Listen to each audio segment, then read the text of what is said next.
আসসালামু আলাইকুম রহমতুল্লাহি বারাকাতুহু।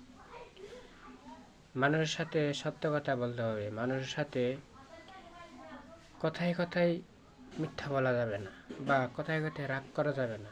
আর মূর্খের সাথে তর্ক বিতর্ক করা যাবে না। যত সম্ভব ঠান্ডা মাথায় তাকে সুন্দরভাবে তার ভাইয়ে কথা বোঝাতে হবে। অন্যথায় মূর্খদের সাথে তর্ক বিতর্ক করলে নিজেও মূর্খের মতোই হয়ে যাওয়া লাগে। যদি এক মূর্খের সাথে তর্ক করে কেউ কোনো জ্ঞানী ব্যক্তি, তাহলে মানুষের আশেপাশে মানুষ দেখে বলবে তারা দুজনেই একই টাইপের। তাই সবার সাথে তর্ক বিতর্ক করা যাবে না, কথা কম বলতে হবে। সবসময় বুদ্ধি খাটিয়ে কথা বলতে হবে, যাতে মানুষের উপকার হয়। কথা বললে যাতে কোনো মানুষের ক্ষতি না হয়, এমন কথা বলতে হবে, যাতে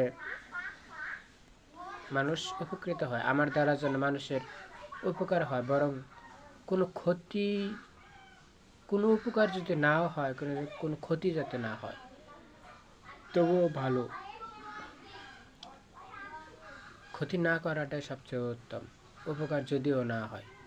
আর উপকার হলে তো আলহামদুলিল্লাহ। তাই সবার সাথে মিলেমিশে থাকতে হবে।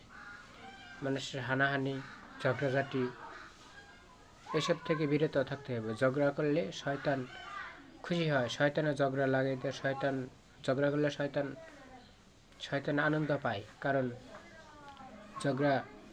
ঝগড়াকারী ফাসাদ সৃষ্টি করা শয়তানেরই কাজ। মানুষের শত্রু বানিয়ে দেওয়া শয়তানেরই কাজ। কারণ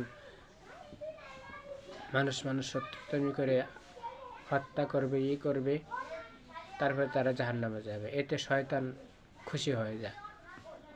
আল্লাহ তাআলা আমাদের শয়তান থেকে বিরত রাখুক। আমিন।